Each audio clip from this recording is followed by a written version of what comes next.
let's just move on to let's cut to the chase. This is Gravitalk, my show. I'm Graviton, and we review movies here. Movies in the theater, not old movies or any particular movies, just the new ones.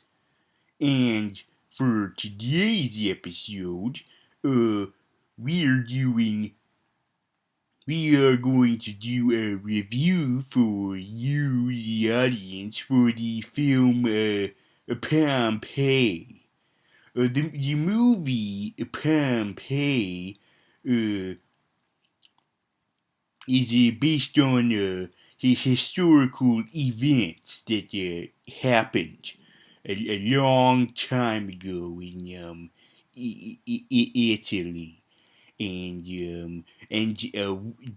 doing this review with me today is a fellow villain, General Zod.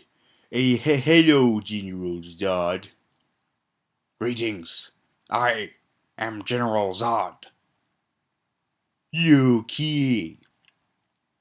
So, Zod, how did you feel about today's flick? Is that what you're calling it now, right? Flick? I believe that this film was inadequate. Yeah, Billy? Yes, this was not an adequate film. It did not deserve to exist. Yeah, and why do you believe this? Because we all know about the Pompeii events. We do not need to be reminded of it through a movie, since we already know the ending of it. Well, that might be true. We all do know the ending of this movie is that everybody dies a horrible, gruesome death. But that doesn't mean that you can't get a nice, creative story out of it. But the story they created was not one that validated this film's existence.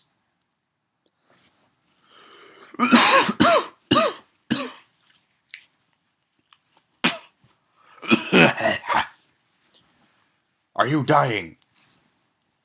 No.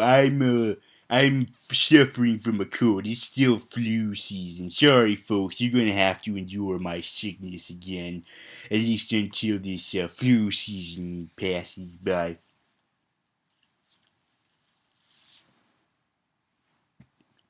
So, uh, now on the other hand, I didn't mind watching this movie. I thought it was a good ride. It served its purpose of entertaining me and giving me a few laughs and a lot of action and adventure. I think it served its purpose.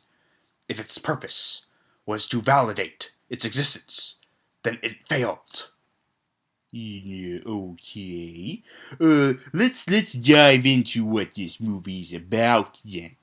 It's based on the real life events that happened a long time ago.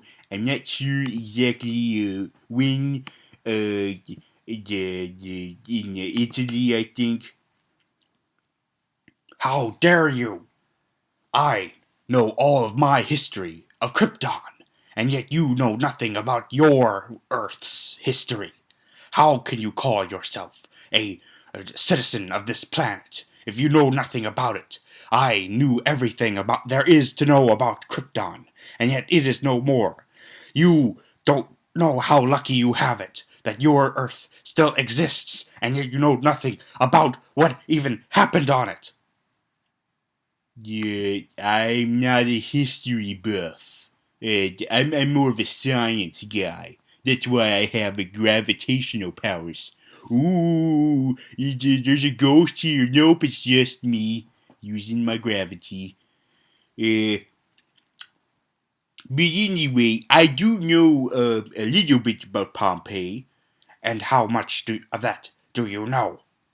I know that there was it's known for this volcano that erupted the that and the people from the end of the civilians of Pompeii during this time were petrified. They got all covered in magma and the lava and stuff and and yeah,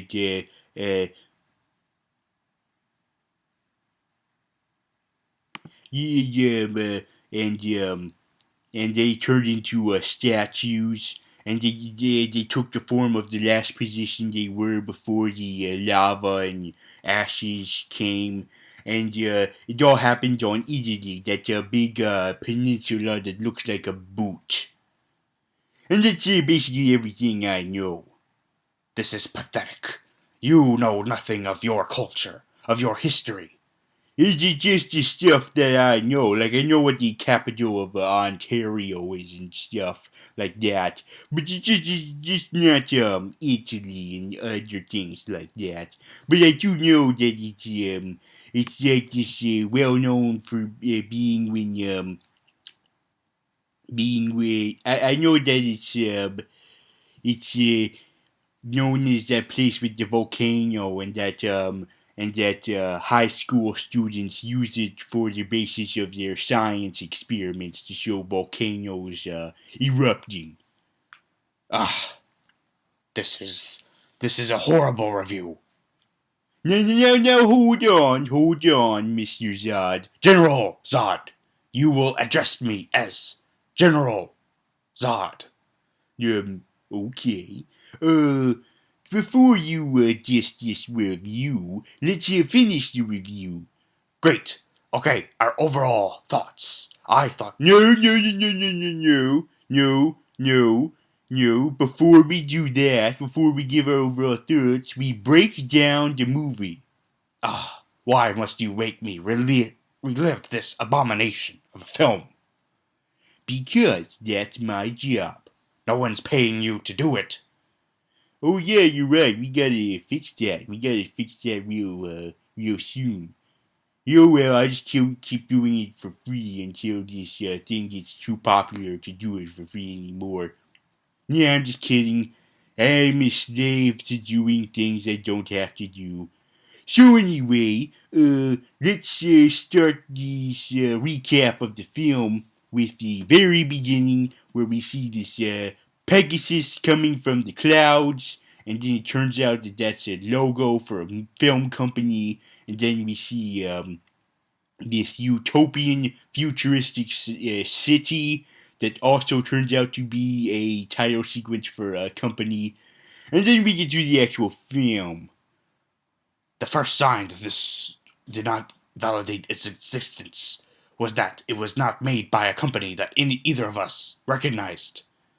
Yeah, that doesn't mean that movies that are made by unfamiliar companies can't be good, but it is usually it does take away a little bit of the interest. Like, oh, this movie might not be made by competent people, but a lot of really good things come out of independent work. Okay, let's start by the beginning, where we see this little town. Celtic thing. Yeah, these Celts are being raided, and it's a lot like the opening sequence to Conan, the first Conan movie. You know, where the town is getting raided. It's basically like that. Do do do do do do do do da da da da da da do do do do do do do do da di da do do do da. You do not have to reenact the music. I am familiar with that sequence. They even ripped off the part where our main antagonist, their main protagonist, has his family slain by the antagonists that he eventually meets later in life. Yeah, this is a lot like Conan the Barbarian. You got your protagonist as a little kid, and his town is getting raided by the villains of the movie that are going to show up later in the movie and meet him as an adult, and he gets revenge on them for slaying his parents, and he becomes a slave. So So, but before he becomes a slave, what happens is the bad guys who slay all the Celtics, the Celts as they're called, although I don't think they look like male dresses. You have to stop with these stupid jokes if you wish to become a successful reviewer. I don't need you to critique on my critique. Thank you very much. Although you can if you want to, but maybe you should don't do it during the actual critique while I'm making it. So back to the movie. The Celt killers think that they've killed everyone, but there's just one person still alive, and that's our protagonist. He's a little kid, and he pretends to be dead in this pile of dead people, and when the bad guys leave, he wakes up in a pile of corpses, and he goes into this woods that looks like the mysterious woods from Star Wars the episode 5. And I keep expecting him to find Yoda, but instead he finds a bunch of fat guys, and the fat guys turn him into a slave, a little boy slave. That sounds creepy, but it's not creepy because then we cut to 17 years later when he's an adult, and that's okay. And we see this fighting ring of these fighters fighting people, and the manager of this ring is this Curly Q man. He's a cross between Curly Q and Hedonism, but I'm going to call him Hedonism Curly Q. You must refrain from these stupid namings. How are you to have a successful review series if you keep up with these stupid, unnecessary shenanigans? Okay, so back to the movie. The Curly Q is like, oh, these guys they're doing a bad job. I don't, they're not posing enough as a challenge for my champions. And the champions are these helmeted guys, and one of them is the Rocketeer. And then I'm like, wait a minute, what's the Rocketeer doing here? Isn't he supposed to be from the 1940s, not 79 AD or something, or whatever that's called? Uh, so then, the boy from the opening, the opening town raid that we saw turn into a slave, he's now a grown man, and he's played by Game of Thrones guy, Kit Harington. So Kit is fighting the Rocketeer. How dare you! What? What am I doing now? You're addressing them as either characters they resemble or characters they're played by. How dare you! That's how I do it. I don't refer to them as their actual names. It's boring. I call them whatever I feel like. How are you supposed to? Let's move on. Let's move on. So Kit Harington comes in, and he takes care of the fighter guys real simple. He's like, oh hey, helmet guys, stab, stab, stab. You're all dead. And this gains interest by the Curly Q man, and Curly Q is like, oh, this guy, look at this guy. He's a fighter. We should take him to Pompeii, where we're having this big event at this wannabe Coliseum place. Let's take him to the gladiator event. So Kit Harington is travels with a bunch of slaves there, and also traveling there is a princess. Well, we do not know for sure if she is truly a princess. Okay, fine. She's some chick of royalty. So this royalty chick is yeah, eyeing the Kit Harington, and she's like, oh, and Kit Harington's like, oh, well, not really. And then the horse that's pulling the carriage that has the royalty chick in it, trips over and he's all injured. And then Kit Harington shows his sensitive side by killing the horse. And everyone's like, how dare he? How dare he kill that horse? But of course, we found out this was actually Mercy. He mercy killed the horse because the horse was enduring a lot of pain, and so he broke the horse's neck. You would know a thing or two about breaking necks, wouldn't you, Zod? I do not wish to talk about this. Yeah, for those of you who don't know, Zod got his neck broken by Superman. How's your neck doing? It's doing better. Let's move on with the review. Yeah, he doesn't like talking about it because it makes him look like an easily killable pussy.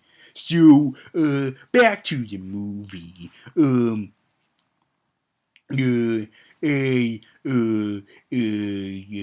You hold on for too long.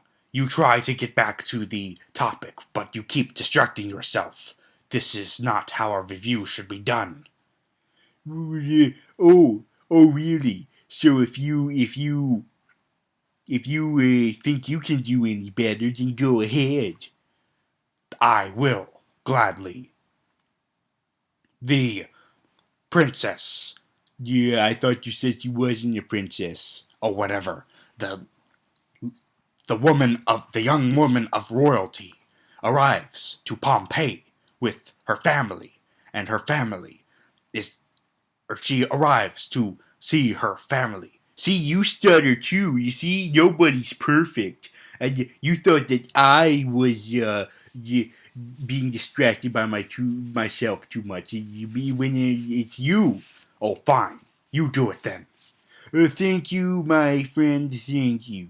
So she arrives to Pompeii and gets reunited with her family, which includes her father, who is Moriarty from the Sherlock Holmes movies. Not the Con Sherlock Holmes, the Iron Man Sherlock Holmes. So, uh, yeah, Kit Harington, on the other hand, what he arrives to is a fighting place. The Colosseum.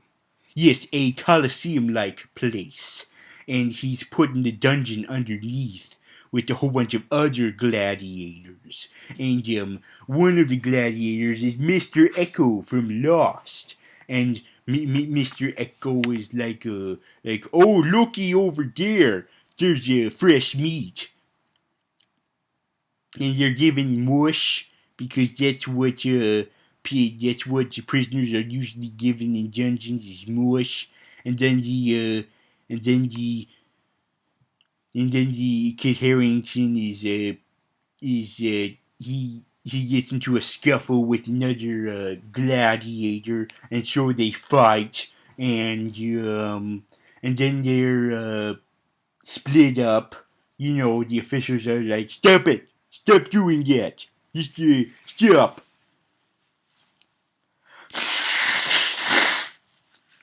Sorry, it's still flu season.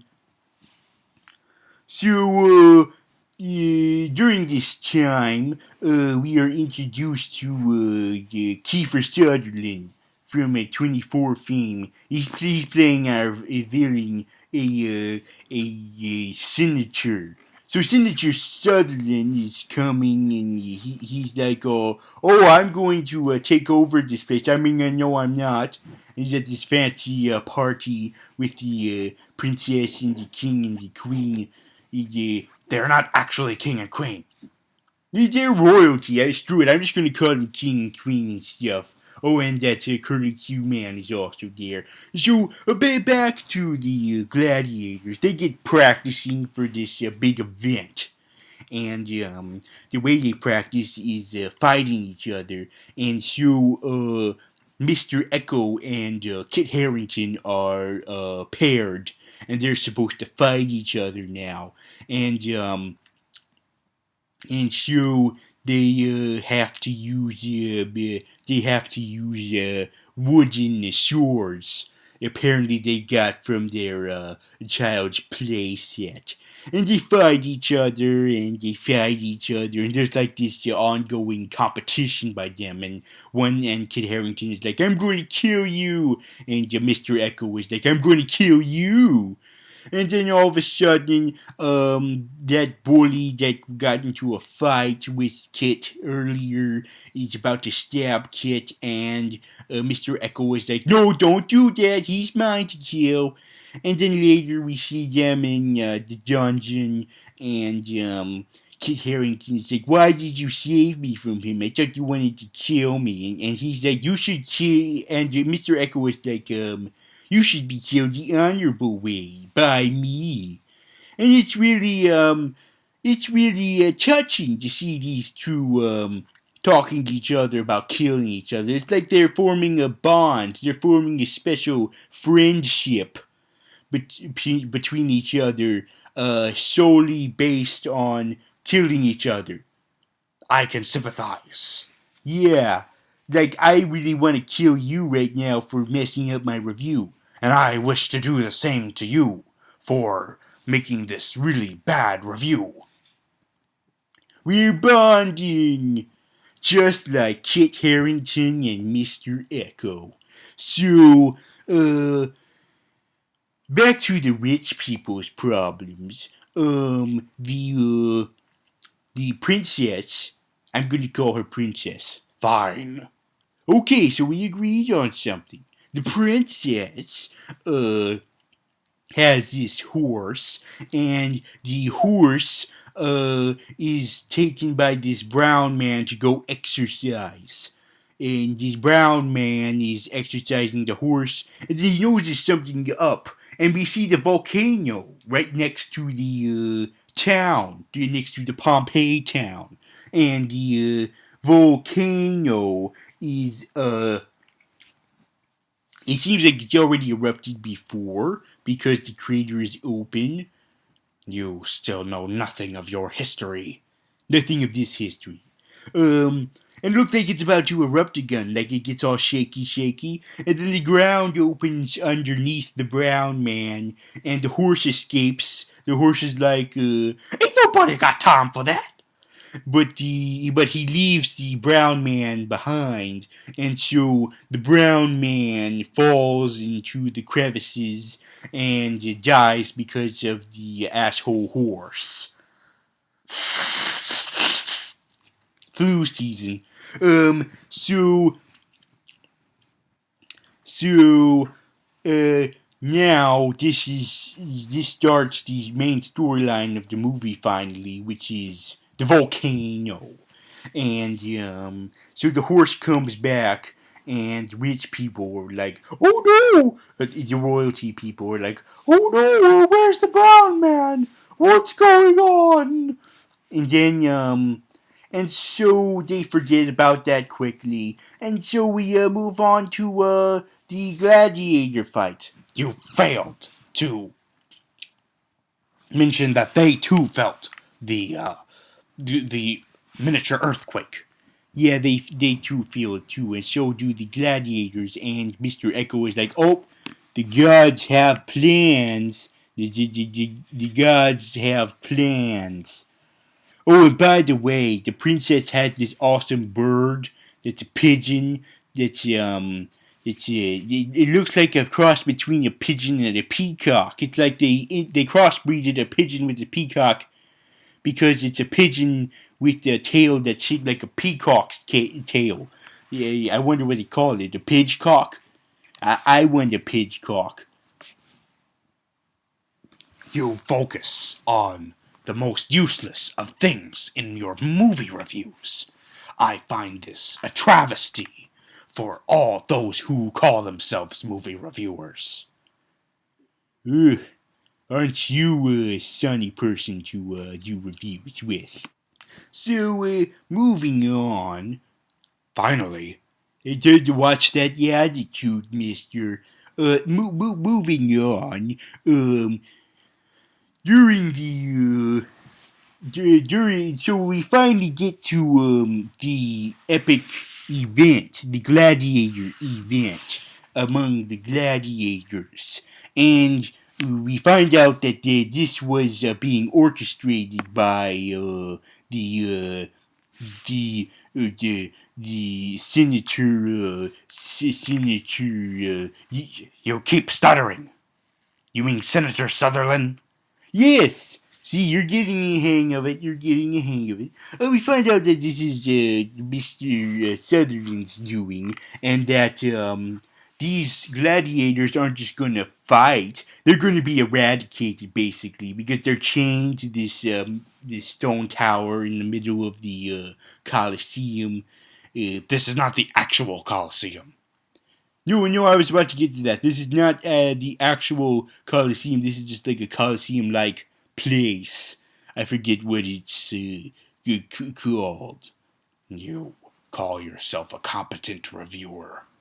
Anyway, we find out. Oh, wait a minute. He's not just trying to make these guys do it for sport. He's trying to actually kill them, and they got they got these cheerleaders, these a bunch of guys in these golden masks. So they're basically cheerleaders. They're cheerleaders. They're like 2, 4, 6, 8. Who do we appreciate?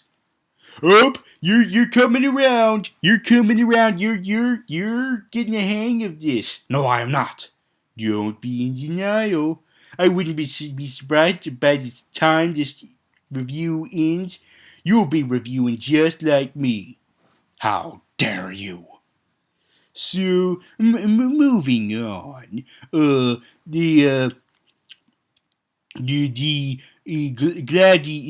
two that gladiators that we care about, Kit Harington and Mr. Echo. They're like, oh, let's do a tag team. These guys are trying to kill him. Let's kill them back. So they're stabbing and fighting and killing and stabbing and fighting and killing and stabbing, and the family of royalty they're like, no, this is inhumane. You can't just kill them for the sake of killing. You have to make it a challenge. This isn't a challenge. This is just exterminating them. And the the Senator Sutherland is like, no, this is business. If you want to become a part of the rest of Italy, It was not called Italy back then. whatever. If they want to become the rest of Rome, they're going to have to accept him as their ruler. Senator Sutherland is the ruler. So, so at the end, the only survivors are Kit Harington and Mr. Echo. They managed to survive. And Kit has had enough. He's like, screw this. So he takes this My Little Pony scepter, except instead of Twilight Sparkle on top of it, it has a bird.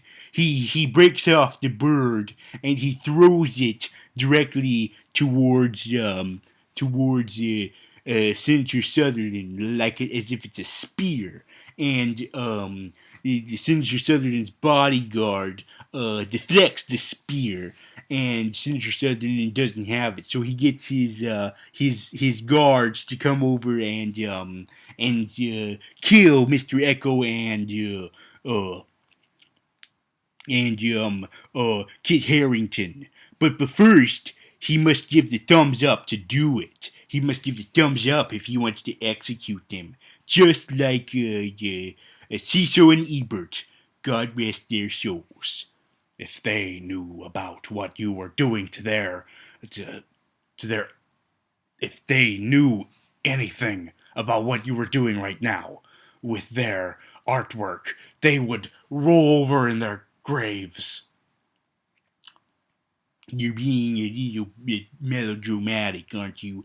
So, anyway, he's about to give the thumbs down to get them executed, but instead, the royal princess lady is like, No, I give a thumbs up!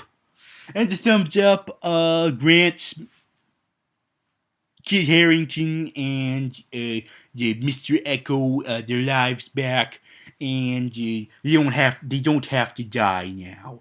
And Senator Sutherland is like bitch, what are you doing, Jane? You ignorant slut. And and then the and so he's like, take her to the dungeon. So the officials grab the royal princess lady and take her to a holding cell far away from the Colosseum place. And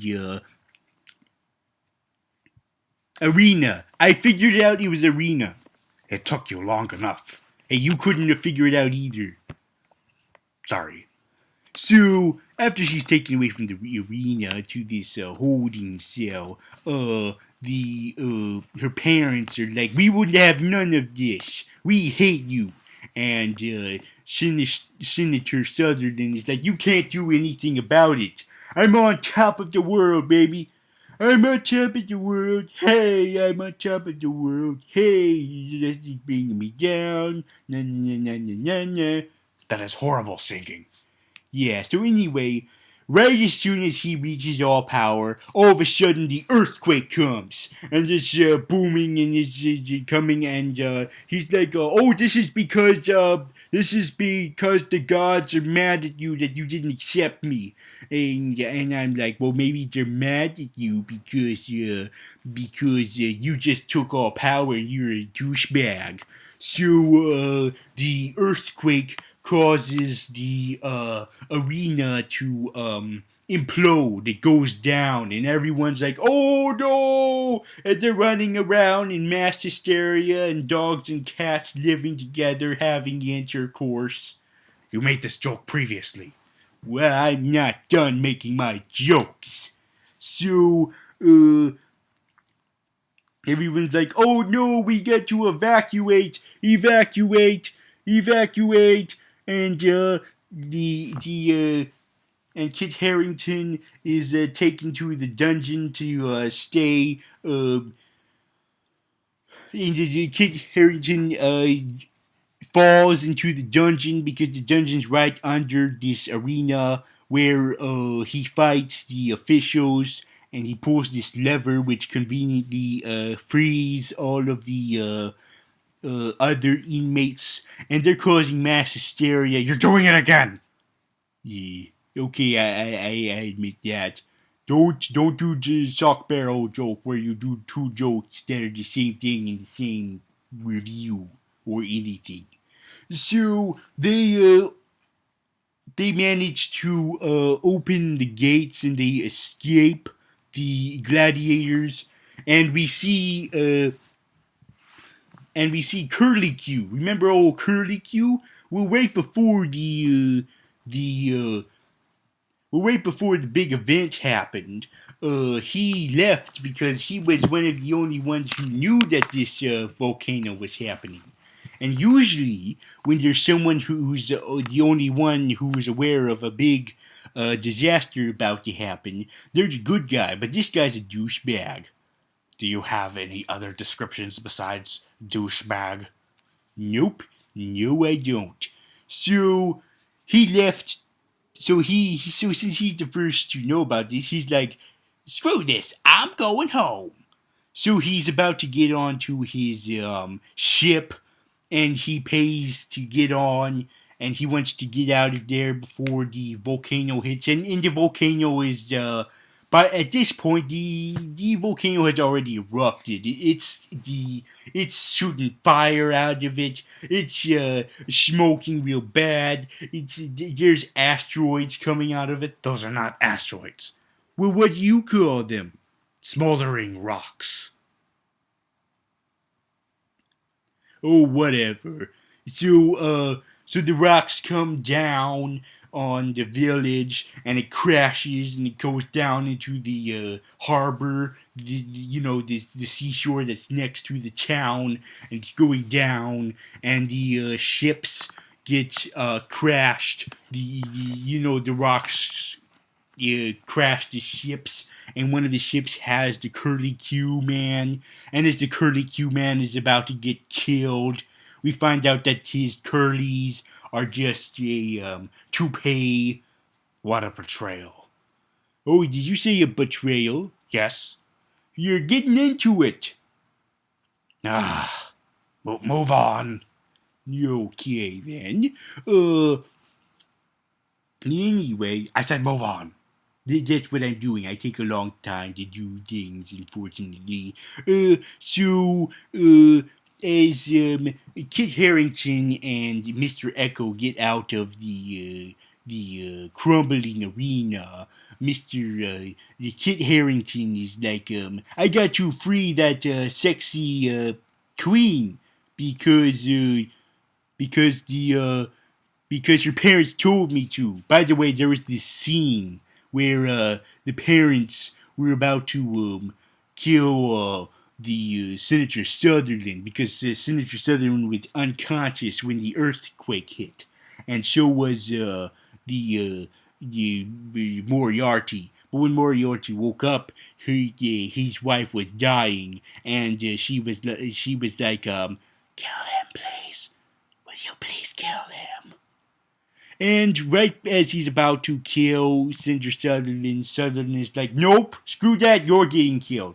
So as the two are left dying, Kit Harington finds them, and she tells Kit, like, you are our only hope.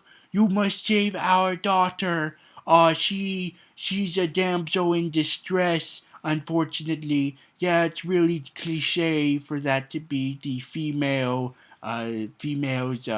role in the movie, you damsel in distress. But that's the situation. That's what you need to do now in this movie. And he's like, okay. So he goes looking for he goes looking for her, and meanwhile, Mr. Echo is about to get on the ship when all of a sudden the earthquake causes this huge giant tsunami. First, it causes the entire ocean to recede, from the wave line to recede, and then it turns into a huge wave, a huge tsunami that covers almost half of the Pompeii, and the survivors escape through this wall that protects the other part of Pompeii, the other half. And Mr. Echo is able to survive this. He also saves a little kid, and her mother is okay. It's like if a white woman is okay with the black man picking up her daughter, dead giveaway, dead giveaway. That is going to be a dated reference soon. It's already a dated reference now, and I'm proud, damn it. So, back to Kit Harington. He managed to escape, to rescue her from a dungeon. Well, actually, the royal prince lady has this friend who frees her. Her black friend. Everybody has a black friend. Everyone knows that if there's a white person, they have a black friend. Kit Harington's got a black friend. RoboCop's got a black friend. This girl has a black friend, but the black friend dies because, hey, the half of the because the place she locked her up in goes down. Half of it goes down. It's kind of like that scene from Iron Man 3 where Tony's house fall is destroyed. It's kind of like that, only this time everybody dies as a result. Well, not everyone, just a black friend, and the not Kit's hair black friend. He dies later. Spoiler alert. It's the princess's black friend. You're going on too much of a tangent. So anyway, they escape and they get reunited with old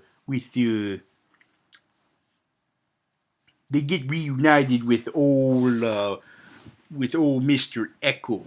And during this time, when they get reunited, they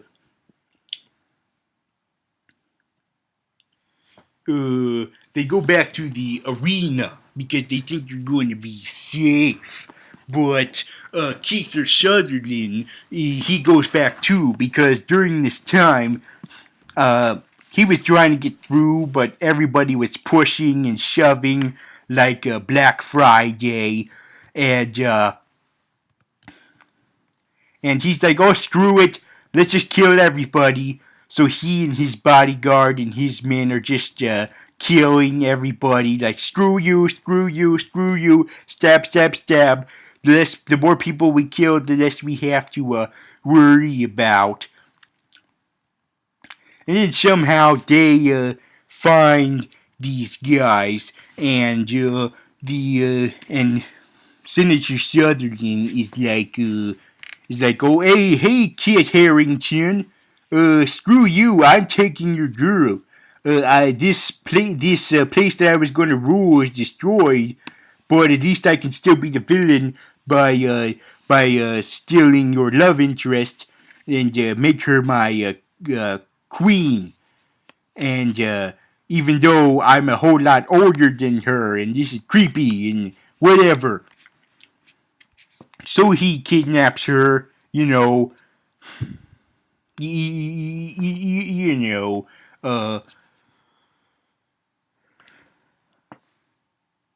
damsel in distress cliche, and Kid Harrington is chasing after her with her white horse that we saw earlier.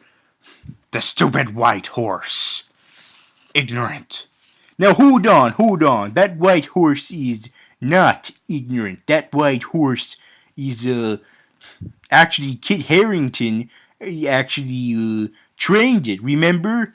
There was an earlier scene that I skipped.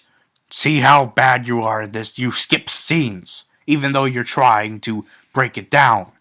Hey, nobody's perfect. You see, there was an earlier scene during the party where Kit Harrington and Mr. Echo were they were sex slaves. They're not just gladiator slaves. They're also sex slaves. And the girls are filling them up, and Mr. Echo was very proud to have these white girls fill up his big black body, and Kit tries to kidnap the princess and show her a whole new world. She does it on her own, but she changes her mind. You know, it's in a scene like Aladdin. A whole new world! A dazzling place I've never been. Back to the review. Ugh, you're sticking the mud. So, for fast forwarding back to where we were before, the climax, Kit Harington is on the horse, riding it, after, he's riding after Senator Sutherland, who's, riding the chariot with, with the royal, chick. And meanwhile, Mr. Echo is facing off against Senator Sutherland's bodyguard, and it ends with this epic sword fight. But then is the evil Senator Sutherland's best friend stabs uh, Kit Harington's best friend into the chest, and it looks to me like Mr. Echo is about to die, just like he did in Lost. Spoiler alert. But then Mr. Echo breaks off the sword that's in his chest, and he's like, just because I'm a die doesn't mean I can't have one more badass moment. So he stabs the bodyguard guy in the face, and that kills the bodyguard guy. And and so uh, Kit Harington manages to catch up with Senator Sutherland, and they have this epic sword fight, and they're fighting, and then the princess lady butts in because you got to keep her from just being the damsel in distress. She has to do something. So so she handcuffs him just like how he's been handcuffing her, Kinky. So she handcuffs him to the chariot, and he's left to die. Yes. And what of uh the what about Mr. Echo? Ah, see, you're reviewing just like me now. No, I am not. Well, how about you give it a try? Okay. So Mr. Echo is about to sit back and he sees the clouds coming and he accepts it. Yep, he accepts it. While Kit Harington and the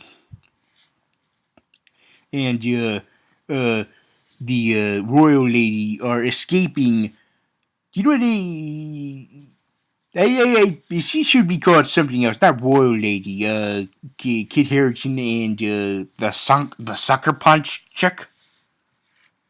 see, you're getting the hang of it. See, Oh no, I'm becoming you. that's not a bad thing. So the sucker punch chick and Kit Harington are riding the horse. Yep, hi ho, Silver. But it's but the effort. They might as not they might not as well do it because it's useless. It's futile to escape this large rumbling volcano and its smolder. Yeah, that's true. They run as fast as they can on the horse, but it's too much. The volcano is coming after them. So Kid is like I'm getting off of the horse. He'll be faster without me. You go, and she's like, no, I want to stay. Yeah, she should have gone. It was foolish of her to stay.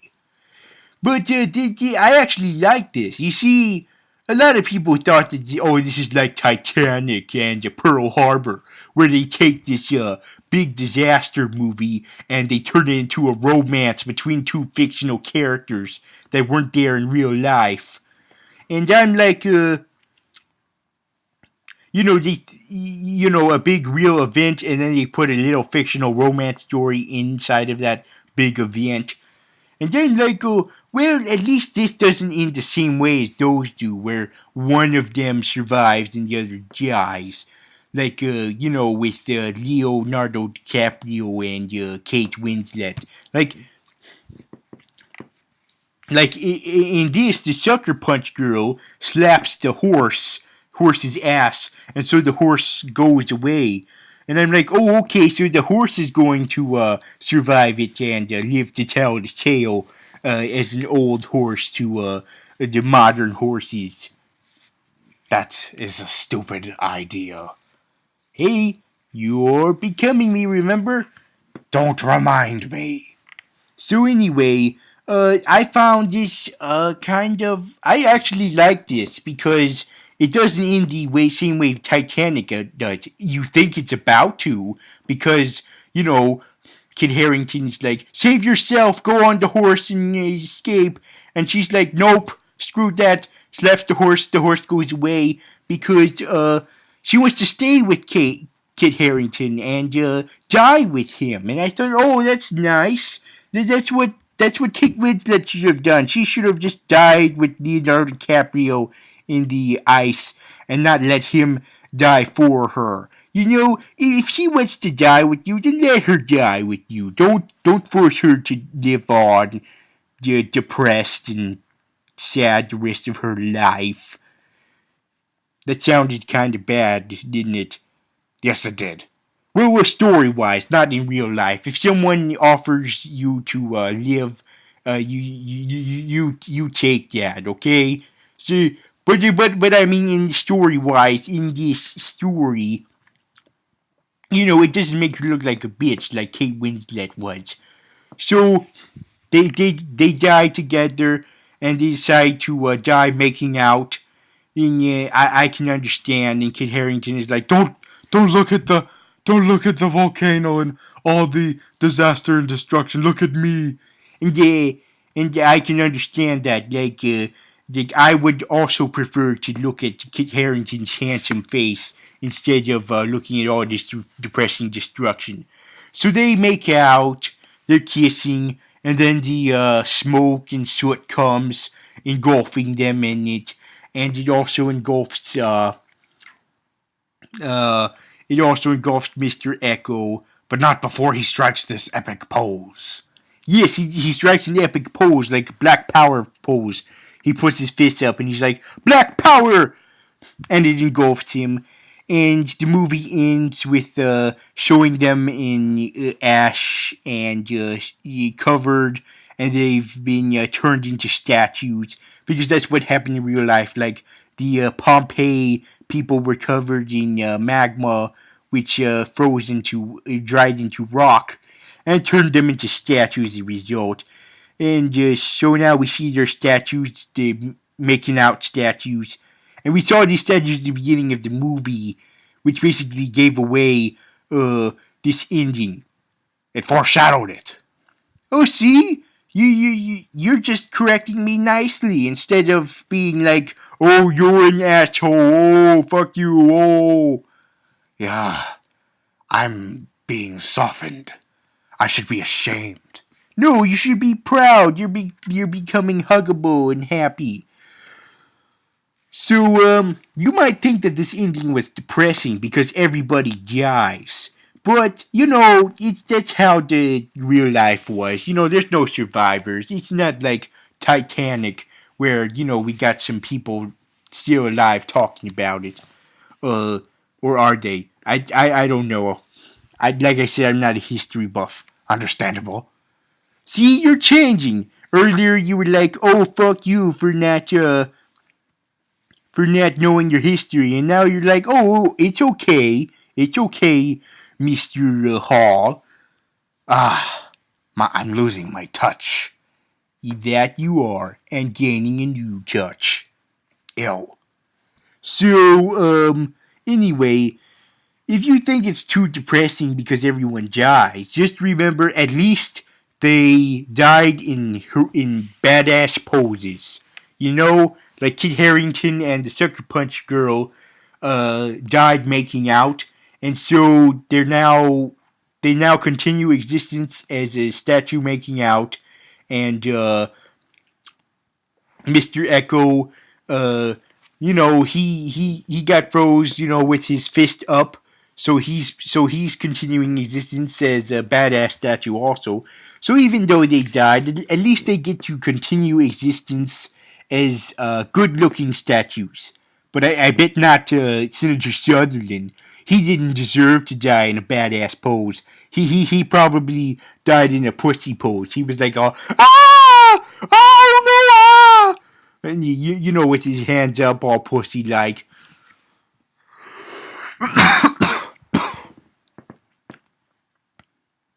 The flu season. Ah, you understand. See, you're becoming understanding too. This is horrible. So anyway, back to the movie. Um, Also, don't be depressed not just because they get to be badass statues now. Also, there's still a chance that the horse survived, right? The horse. Whatever. I still do not believe that this movie was worth being made. We all know how it was going to end. Yes, but I thought it had a lot of variety to it. There was action, romance, comedy. It was kind of like a buddy film. Uh, it was not just volcano. It was not just a type of. It was not just a volcano type disaster movie. It was all different. It was all different kinds of disaster films. You didn't have just volcano. You had asteroids from the volcano. You had tsunami. You had earthquakes. It was a variety. Yes, a lot came out of this volcano. Indeed, it did. And as a whole, I thought it served its purpose as a action film, and I enjoyed it for that. It fulfilled its purpose. Whatever. You okay then? So let's do our overall rating. Is this movie? Do you think the viewers at home would it be a better experience for the viewers at home to either watch this movie or get engulfed into flames and soot and become turned into a statue, but the position you were turned to a statue was the masturbatory yes position. So basically, you would have to continue your existence as a statue holding one's penis, holding your penis. I would much prefer that over watching this movie if I were the viewers at home. Why? Because there is no reason for this movie to exist. At least, dying and being preserved forever as a statue would be a more noble way of going out than killing oneself over the horribleness that was this movie. It was horrible. It was horrible in that it was pointless. It had nothing to offer me that validated its existence. Well, it validated it for me. It had action, comedy, romance, everything. I had a good time in the theater. It's no masterpiece, I'll give you that. And sure, everybody dies at the end. But you know what? If the Pompeii is an interesting event in history, interesting enough to get a story, and that was done here. And I thought they did, an okay job. So, yeah, I would prefer watching this than forever living the rest of my days as a masturbating statue. I guess we'll just have to disagree. I guess we will. I wonder if you would have said that at the beginning. No, I would have killed you in cold blood at the end of this review. But due to your kookiness and disposition, your wackiness, you have softened me. I must go now and redeem myself by killing as many innocent people as I can. Okay, well, goodbye, Zod. I hope you just kill aliens, because, the people here at Earth will have a problem with that. And you call yourself a villain. Yes, I do. Okay, bye. You can come back on the show if you want. No, I am done here. Goodbye. You okay? Well, he might have not liked the movie, but I was okay with it. Alright, everybody. So long. Sayonara. Ta-ta for now. Auf Wiedersehen and whatnot. and something like that. I'm not used to these reviews ending it without another person here. I feel kind of lonely. Lonely, I'm Mr. Lonely. No one else to call my own. Lonely. Stop with that stupid singing. You're back! I knew you'd come back. I came back to insult you some more. No, you came back because you missed me. Ah! Superman, please! Kill me again!